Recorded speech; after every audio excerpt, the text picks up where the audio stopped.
Hello, everyone. Welcome back to the third episode of Belief Within. Today, I have a very special guest, a childhood friend, Meraj, also known as the Kimchi Girl. Thank you, Tashu, for having me here. I'm so excited to be here. Yes, my name is Meraj, and a lot of people now know me as the Kimchi Girl. For most of my life, I was either Minu's sister or Amna's sister or this person's cousin. I don't think anyone has even known Meraj, but now they know Kimchi Girl, which always feels really nice to have an identity that I was able to create for myself here. And I'm really excited to be here. I'm so excited to be on this podcast and see you grow and do so many wonderful, wonderful projects. So thank you. Thank you for coming. It's so lovely to have you here today. We have been through so many years of school and life and experiences together. Yes. So no one better to have this conversation with. Yes, and I'm so excited too.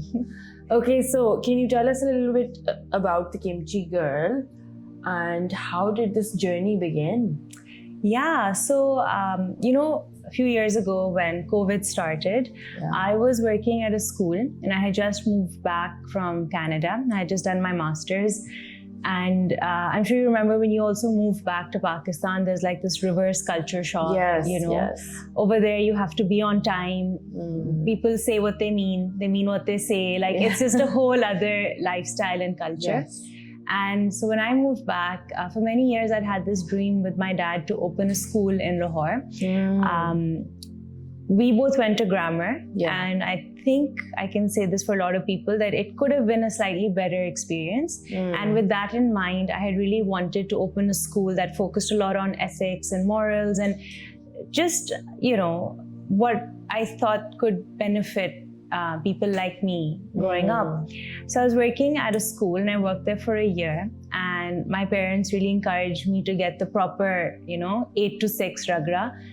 And at this school, if you were even 1 minute late, your entire day's pay would be cut. So it was matlab sahi tarah ka strict, strict. You had to follow the rules, and it was tough. It was a tough experience, but I was really learning a lot. It was really exciting. And when COVID started, we were all working from home. And I guess everyone was really worried about their health and their immunity levels. And we didn't know what COVID was really. Up to logo COVID hota bhi hai, so people go out and they're at lunches and they're like, acha, flu hai, it's not a big deal. But I think when it started, the fear was really, really strong. And we were sanitizing not only our hands, but like the thelas that the food came in and the vegetables and, A to Z, everything. And at the time, I had a flight booked to Canada, and I was so excited to see my friends and, for the most part, like eat the food that I craved. Even in England, there's so much variety of fantastic food that you often don't get over here. So when we were stuck at home, my main objective was, how do I protect my loved ones around me and create food that's healthy, that can boost their immunity? And also kind of, how do I experience that trip to Canada without being able to travel? And that's where I started my first batch of kimchi. And much to my mother's dismay, because the fridges and freezers were full of all these different ingredients. And, as you know, in any typical Desi household, zaya nahi kar sakte kuch bhi. So she's like, you better make something now. Like, foreign mere fridges saaf karo. So I thought, okay, what's long lasting, good for you, and something कि मैं foreign बना लूँ, मुझे डांटना पड़े अगले दिन. So I made a batch of radish kimchi. It's called the Princess's Kimchi. It's a royal kimchi. And it turned out really well. I was really impressed. I was like, wow, I just, I created something with my own hands that I want to eat. And my whole family started eating it. And we looked up all the health benefits. And, kimchi is a power food. It's truly a superfood. So it was really exciting for me to start from just what do I call it? Like a little experiment. And it kind of, from there, it's taken on a life of its own. Yeah. And how did you actually think of kimchi? Like, why kimchi? I think that it was just that I wanted something that would last long, so I wouldn't have to worry about it on a daily basis. And I think we were all just so scared in COVID that I needed something where I could go and observe every single day. So when you make kimchi, there's a process of fermentation that takes place. And every day, and you can follow that by the bubbles that come in the container that you put it in. So every day I would go and say, "Aaj ek bubble aaya, aaj do bubbles aaya." You know, you get really, it's like your baby. You're like, you know, you're experimenting and you're seeing, ki, "Acha, did I do a good job?" If it doesn't bubble, you're not doing it right in the beginning. So, and उस वक्त because सारी imports भी बंद थी, I did experiment with local Pakistani chilies, and then thankfully my roommate was in Korea at the time. She was able to send me Korean gochugaru. I was able to import it as well. Isaji's had, I mean, there were so many places where you could get the real deal. Yeah. And I think that it was just really cool because my roommate in college was Haley, and she was Korean, and she'd exposed me to a lot of fantastic Korean food. Yeah. So I really missed eating that food when I was back home. And I think for me, a big part of traveling is food. Yes. You know, for some people it's sightseeing, for some it's like, and I do like that as well. I like the beaches, I like the mountain, I like a range of things. Yeah. But the food is the most important thing, you know, above the ambience, above everything else. So it was just a way to bring that element of nostalgia back home to me. Yeah. And what was your journey like once you started? It was very organic. I think on a day-to-day basis, I learned something new. I learned how many times I'm going to cut my fingers when I'm chopping the vegetables. Yeah. How thoroughly you have to wash everything, make sure it's sanitized and clean. I think that when you are starting something in food, it's not just about being in the kitchen and cooking, right? There's so many aspects to it. Yes. There's procuring the ingredients, and there's doing the recipes, kind of also seeing the palate of the people that you're serving. So sometimes you want to go super authentic and you realize that the people around you don't have a palate for that. So you kind of tweak it a little bit to what you would want to eat or what your friends and family like to eat. And there's a lot to do with the accounting side of it as well. And I think for me, the most important thing was that I learned that even though I had started off in education, food was really my passion. Yeah. And I think that's why kimchi, like it combined what I love to do with something that felt really true to me. And even though the hours are long, especially when you're fermenting an item and it takes months and months and you're waiting, you have to be patient, not one of my strong suits, it just feels worth it. Yeah. Yeah. So how has this journey shaped your sense of identity? That's a really interesting question. I think, you know, when I look back, I remember like if I was in college or in school and if I would get stressed out about any exams or, you know, upcoming tests, I remember that I would just start baking. Like my favorite kind of shopping would be to go to the grocery store. And I would look up recipes all the time. I would be experimenting with different things. Sometimes I would change them around and sometimes they'd be successful, sometimes not. But I think I learned that sharing food is a big part of who I am. It's the way I express my love. So, you know, we were talking earlier, I wanted to bring you kimchi and I want to share it with you. So that's my way of saying I love you. I'm thinking of you. And I'm a very expressive person. I will also say it a lot. I'm not shy of sharing how I feel. But additionally, I like to say it with things that I create, you know, and I love creating food. I love creating those moments around food. I think some of my favorite memories are just having meals with the people that you love or getting to know someone over a great meal as well. Yeah. And I think that that's so similar to Pakistani culture as well. We're so big on hosting, you know, welcoming people. Any foreigner who comes in and you ask them about Pakistan and they will say that we welcome them with a lot of generosity and hospitality and love. So I think that's definitely inbuilt in me. I probably get a lot of it from my mom and my nani, who are both excellent chefs. They just make like unke haath ka jo jadoo hota hai na, so it's something else. But my nani was a fantastic host.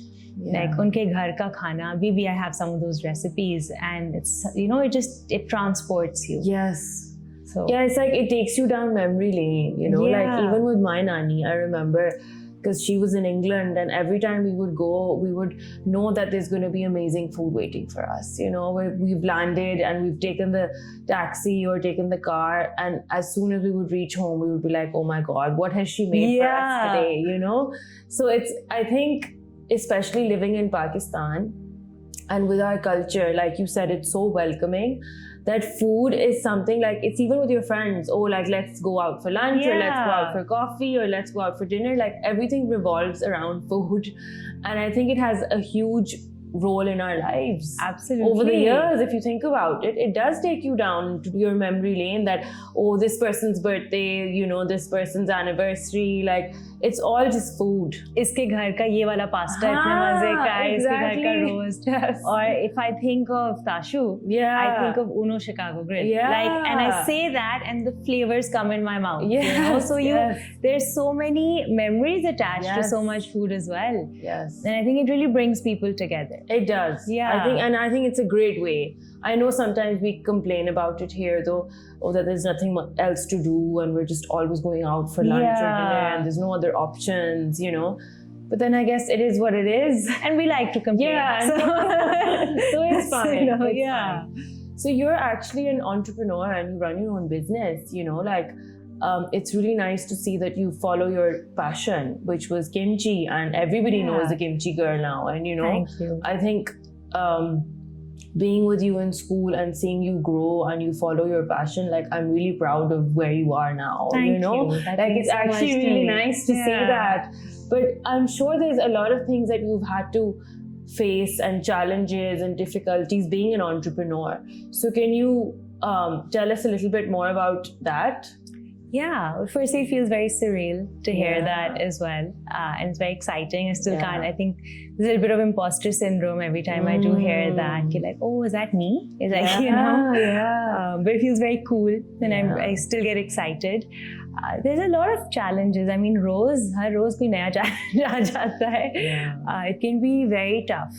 I think something we were talking about earlier is, and this I think pertains to every business, is just the lack of sleep. Like the sleepless nights where even at night your brain doesn't shut off because you're constantly thinking. In my case, it's either thinking about how to improve a recipe, come out with something new. The market is very competitive. Yes, it is. And Lahore has just blossomed with so many restaurants, which is fantastic. Like, I love having more and more opportunities to try more food, and people are experimenting so much. But there's a sense of competition as well, because people are using their time so productively that you feel, am I using my time properly as well? Should I watch that extra half an hour of Netflix, or go back to recipes.com and just experiment with more things? And I'm sure for you with Naksh, there must be so many designs that are probably coming to you. Yeah, I feel like, because I was actually in the baking business myself. That's true. And like you said, there's so much to do. Like, people, literally yesterday, a friend of mine was like to me that, I know you're working on Naksh and I know you're a coach and you have all these things going on for you, but I really think you were a very good baker, and why have you left that? Like, you need to start giving that time too. And it just made me realize that at that point in my life, I had so much going on. And yes, baking was my passion, and it still is. But when you actually make a passion into a business, there's a lot more that comes with it, like from the baking to the photography to the accounts to the packaging. Like, it just got so overwhelming for me that I was just like, I don't think I can do this anymore. It's a lot. It takes a toll on you, especially with cooking or baking. You're standing in the kitchen for hours doing things yourself, especially if you don't have any help, you know. And at the end of the day, even if you do have help, this is something that we were talking about, you can't rely on them completely. You have to be on their heads, and you have to kind of supervise and tell them what to do in order for them to be as efficient. The pros and cons of Pakistan. Otherwise they won't do it. So it's just one of those things that you think, oh my God, I have to do everything myself. And so even with Naksh and even with coaching, like, they're all my passions, you know, and I am following them, but sometimes they do take a toll on you. Yeah. It But how gets a bit wonderful stressful, but to yeah. be able to execute so many passions. Yeah. And, you know, give yourself to all the things that you love. Yeah. But there's a cost, Yes. right? There's only so much time we have, Yeah. and to dedicate it to so many things.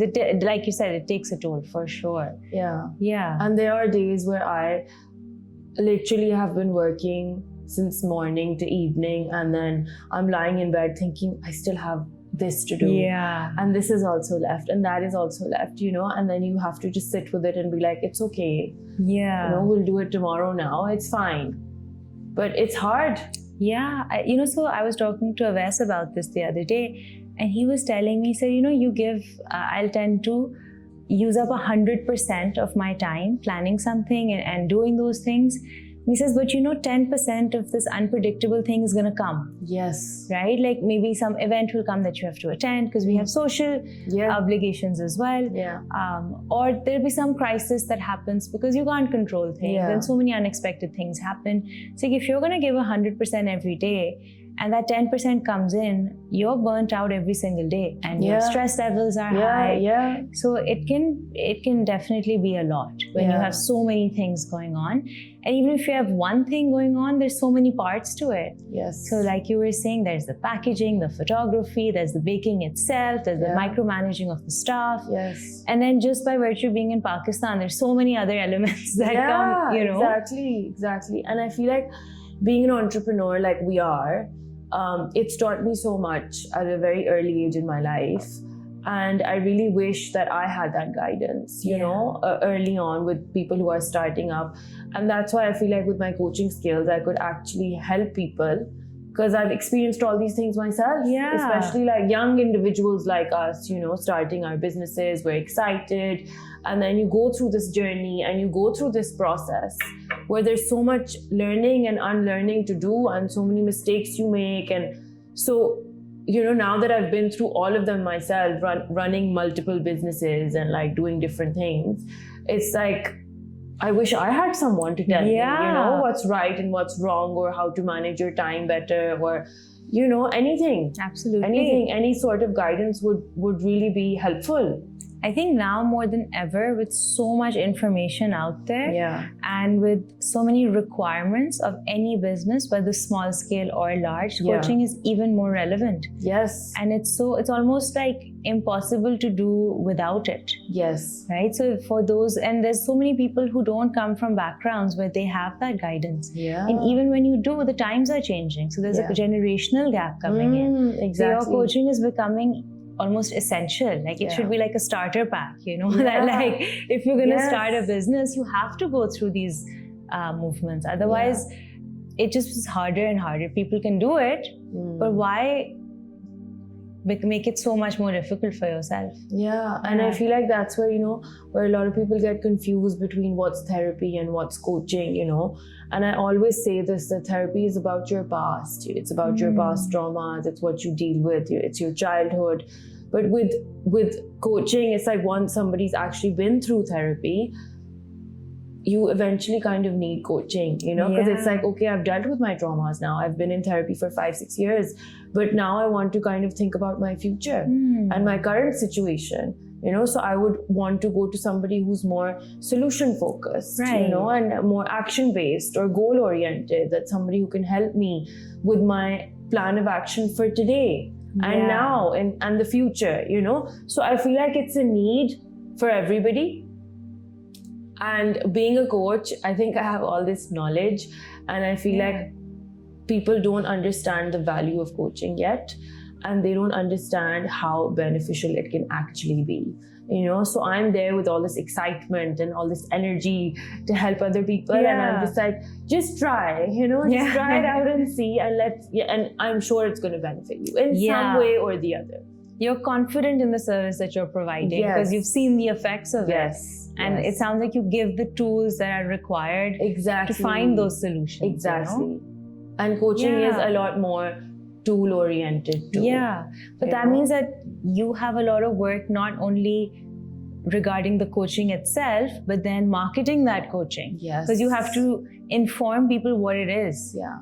Right? So that in itself is a business. Yes. Just, explaining what it is that I'm giving. Yeah, it's like starting off with educating people first, because obviously in recent years we've seen how therapy's become a more accepting concept, and people are becoming more aware about it. But with coaching, it's even more like something that people haven't heard of. Yeah. Or maybe they've heard of, but they don't know how it works. Yeah. But I have some friends who do have some coaches in their life who help them through their work, and they have benefited massively. So I think word of mouth makes such a difference. Yes. And I've heard about the excellent work that you've done. So meeting people who have done work with you, ultimately it's so organic, and that's one way to get the message out there. Yeah. Right? But then if it's a business, then you have to do the business tools as well. You have to market it, and it's just... Yeah, and I think that comes with everything that you do in this day and age, whether it's like when I look at you, you're the Kimchi Girl. It's not just about making the kimchi. It's about being on top of everything and supplying to all these different vendors or these different shops like you do, adding more recipes like you said. It's just constant effort and work. It's not it doesn't just come down to your passion or following your passion. It's like making that passion into a business in itself. Takes a lot of effort and time, and this is something that I want to ask you as well, that this is your business. Like you said, it's like your baby. Literally, you've worked on it and you've worked really hard on it, So how have you managed to come this far and actually made that effort that's required to make the Kimchi Girl what it is today? With all the effort and hard work that you've put in, how are you managing to show up for yourself every single day? With a lot of help. Yeah. I think I reach out. I have a great support system. I constantly read up and try to get a lot of knowledge on how can I better show up for myself, whether that's going for my workout, if I go for Pilates or go for yoga, I go for a walk. I try to focus a lot on breath work, sleeping on time. It's a struggle.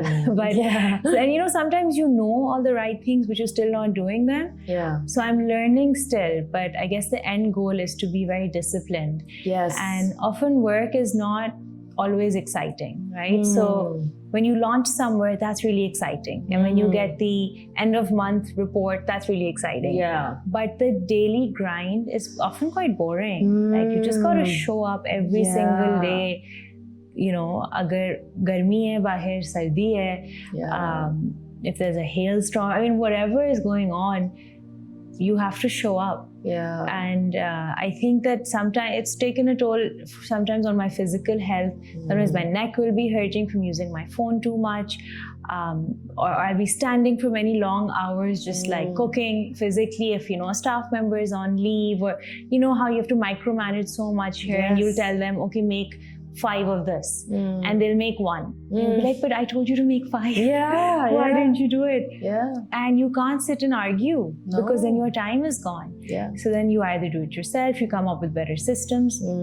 So I'm still learning. And I think that I have not yet cracked the code. And I hope it gets easier and I figure it out. But what I am understanding is that it takes a lot of discipline and a lot of consistency. Yes. And I'm not in a hurry. And sometimes I get that kira also. I'm like, I wish I just had a restaurant. And I was like there, and I had made it. But I think it helps to be grateful all the time and remember how far we have come from where we started. Yes. So I think it's a little bit of everything. It's a little bit, and I have some beautiful animals in my home. I spend a lot of time with my dogs, and I get a lot of love from being around animals and being around my family. My in-laws are fantastic, so I got really lucky as well. I think luck has a lot to do with it, and I'm one of the few that has so much to be grateful for. Yeah, that's really nice. Yeah. So you talk about discipline and consistency. What's your relationship with self-discipline been like? It's been hard.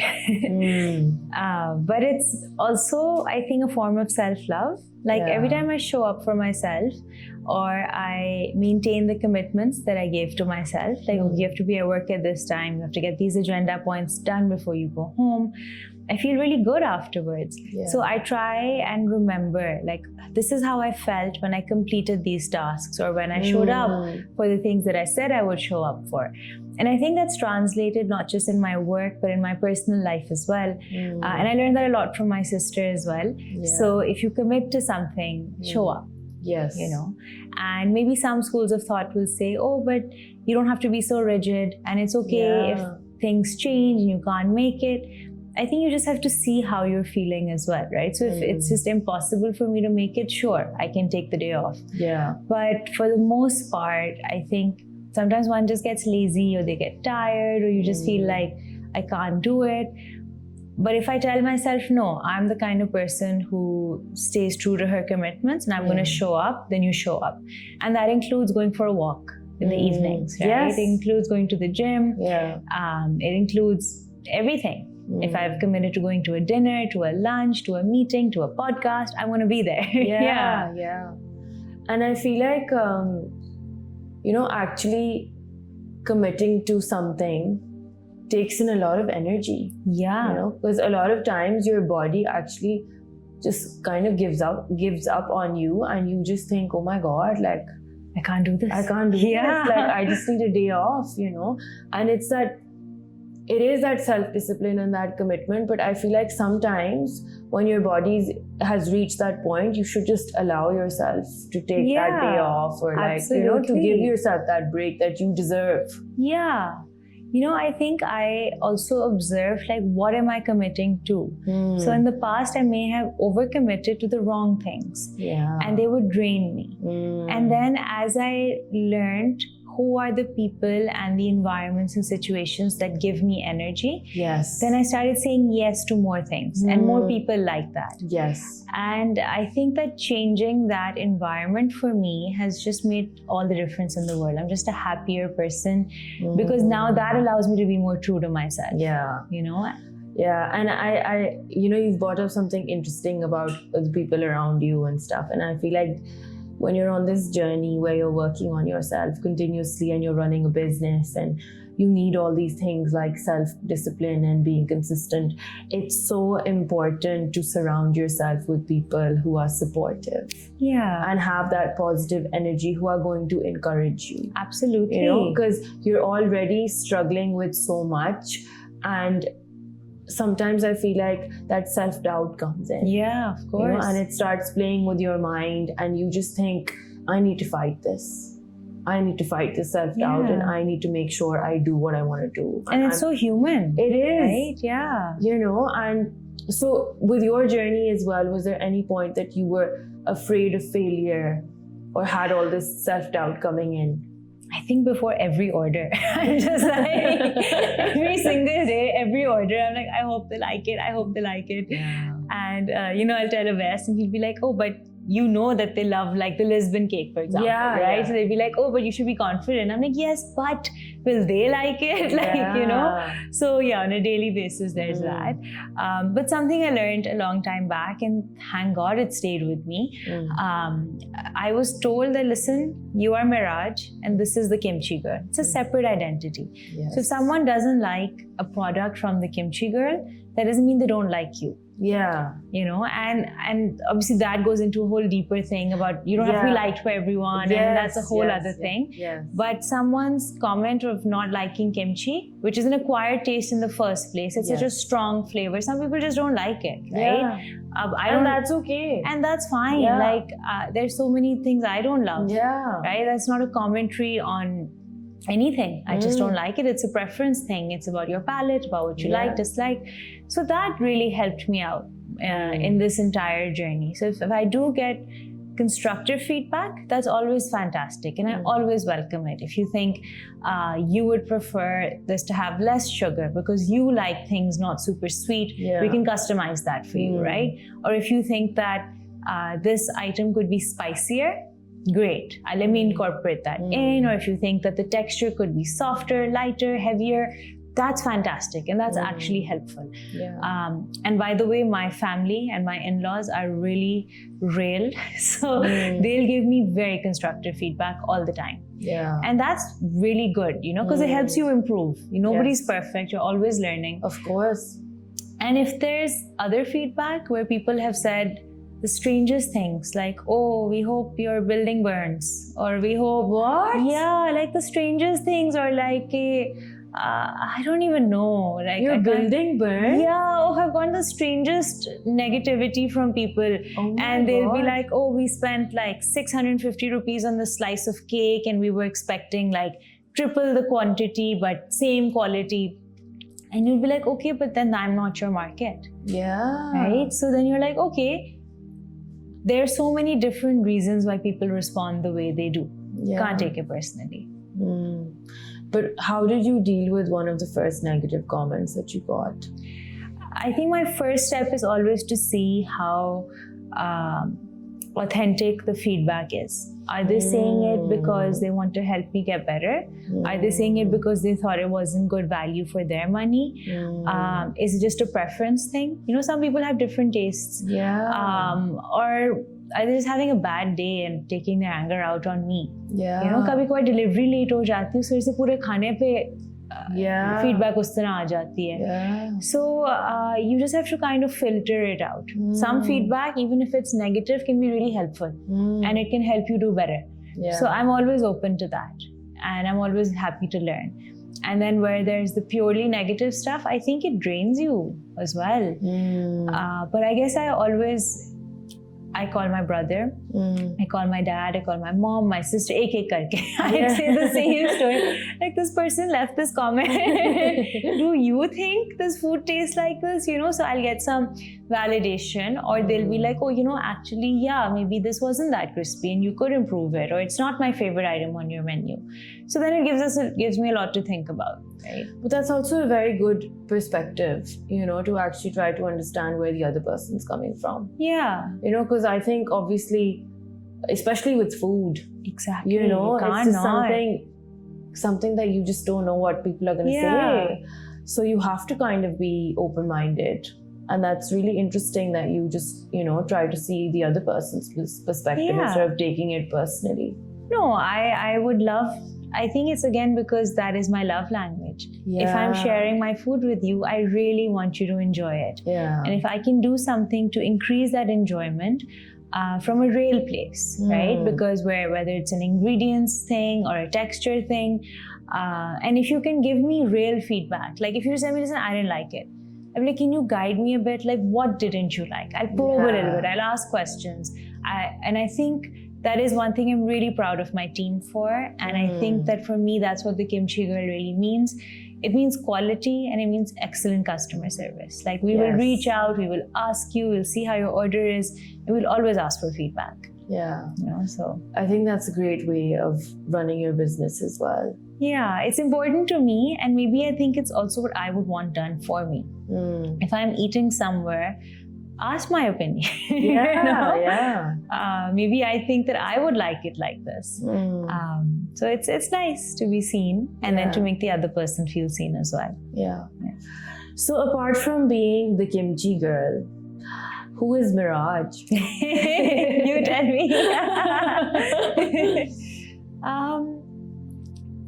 I don't know. I think I have so many different values that I'm trying to live out, I have a really good relationship with my parents, so I like to think I'm their favorite child. Don't we all? I'm sure we are. And I have a really good relationship with my in-laws. I got very, very lucky. So, it's like having another family. And I have a wonderful husband. So then I have that role as a wife there and / best friend, someone to talk to all night about just the oddest things, and then everyday things, and then important things. So someone to binge watch all my shows with, watch the reviews after the shows with. And I like to read. I don't make enough time to do it, but that's one of my values. And I guess in an ideal world, I would be working out, reading my book, spending time with my family, with my in-laws, with my husband, with my friends, and just cooking, and Yeah.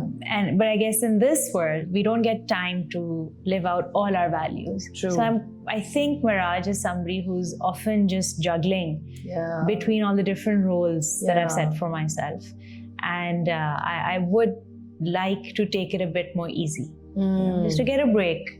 Yeah, And- it's like trying to achieve that work-life balance. Yeah, like I think that when you're, or just the life balance, where you're like, okay, I'm a daughter-in-law, I'm a wife, Yes. I'm a this, I'm a that. So when you say who is Meraj, like I need some time to Yeah. just be there for me, doing nothing. Exactly. And that's something I don't yet have time carved out for. Yeah, it's that self-love that comes in. Yeah. Of Yeah. just like you said, you're a wife, you're a daughter, you're a daughter-in-law, you're a sister, you're a friend. There's so many roles that we actually have to keep up with every single day of our Yeah. lives. That in itself can get so draining. It really can. Yeah. And in great ways, right? Yeah, Because yeah. you enjoy, I love thinking about those things and being all those things. Yes. But then what am I to me? Exactly. Yeah. Like, who is just Meraj? Yeah. Or who am I? Like, Yeah. it's one of those things that, Like, how do you feel? Who is Natasha Amar Who Malik? is Natasha Malik? I think I'm someone who's definitely really worked on myself. Like, the past 6 years have been a journey of self-growth and self-awareness. And I have consciously taken out the time to try to be the best version of myself. I've seen that. Yeah, and I Yeah. feel like it's a journey though, it's you have to be consistent. There are days where, for example, you just feel like shit, Yeah.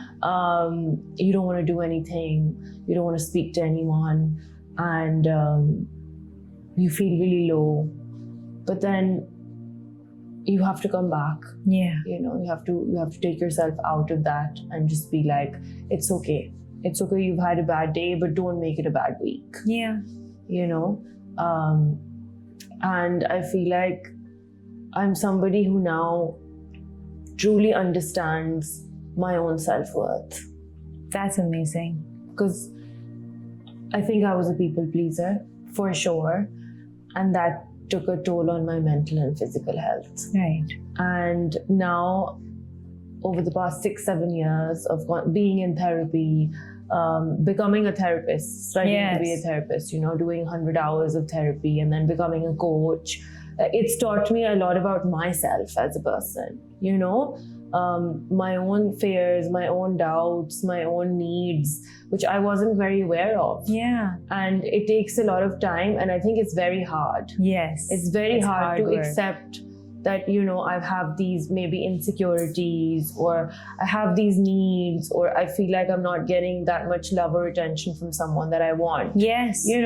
But to actually be honest with yourself is, I think, one of the most difficult things, Absolutely. which people just don't do. Actually, you hit the nail on the head. It's very hard work. Yeah. Going into yourself and unlearning so many Yes. things that we've grown up, following certain patterns. Yeah. But I've seen that. I've seen the growth in you all these years. Sitting here today, I couldn't be more proud of you. Oh, thank you so Yeah. much. I think even when I look at myself, I could never imagine doing a podcast. Yeah? Sitting in front of a camera and talking, So- Yeah, but when you said it to me, I was like, oh, that makes so much sense. Really? Like, yeah, it's so natural for you to do. Like, I think even growing up, our closest relationship was always one-on-one. Yes. Right? We have Yes. different groups where we can meet Yes. up in. Yes. But one-on-one is where I think you can really bond Yes. in the realest way. Yeah, and truly get to know each other. Yeah. I think it becomes that safe space where you make Yeah. each other comfortable, and you can talk about things that maybe you're not comfortable talking in front of everyone with. Yeah. So I also believe that one-on-one friendships are very important. Yes. You build that relationship and that trust, and then you meet as a group. Yeah. And then you meet everybody individually in that group. Yes, yes. You actually feel like you belong instead of just meeting them socially. Yeah. It's very different. I agree. I'm definitely a fan of the one-on-one Yeah. dynamic. I think it works. It doesn't work for some people, but it Yeah. works for some. And I Yeah. think that's okay too. It's a choice. Yeah, different people, I think, benefit from different kinds of situations, Yeah. right? So that can be group dynamic as well. Yeah. Absolutely. So, Miraj, from your journey, being the Kimchi Girl, being Miraj, having your own identity as well, what advice would you give to someone who would want to start their own business? I think I would say do it. Like, that would be the first thing. Don't be scared. Ask a lot of help. Some people might say no, but some might say yes and surprise you. Yeah. I think there's a lot of people out here who are much more willing to help than we would realize. And I think it feels like, oh, am I being too needy? Or maybe they'll say no and people get scared and they don't ask. But reaching out is the first step. Yeah. So whether that's in food or any other sort of business, you won't know till you try it. Yeah. And honestly, all around me, especially the girls around me, the class that we've grown up in and the friends I made later on in life, they're all thriving. Yeah. And whether that's financially in their business or emotionally through their business or through the set of confidence that they've learned, until you try, you won't know. And you can try and fail, Yes, of but course. you learn so much from it. Yeah. And I feel like one shouldn't be scared of failure. Yeah. Or make that, or for them to actually think that I'm too scared that this might not work out, so I'm not even going to start it. Are you a fan of cricket? I was. You were? Yeah. So there's this cricketer's name is Rizwan. Yes. And he has the best line that I am personally obsessed with. It says, ya to win hai, ya to learn hai. And I really so like true. it. Yeah. Oh my god, yeah, actually. That is. Yeah. So what has being the Kimchi Girl taught you about life? I think as with kimchi, life takes its time. And I think the process of making kimchi itself and then running a business and having that sort of structure has basically taught me that in the end, things work out and you got to just keep at it.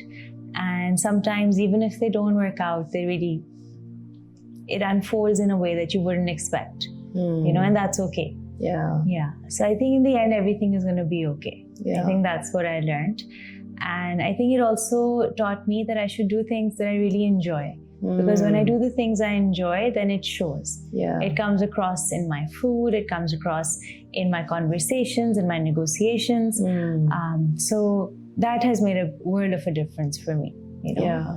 You just got to show up and do your best. And that's a big deal. It is. Doing your best is asking a lot. It is. Yeah. It's asking a lot. Yeah. Yeah.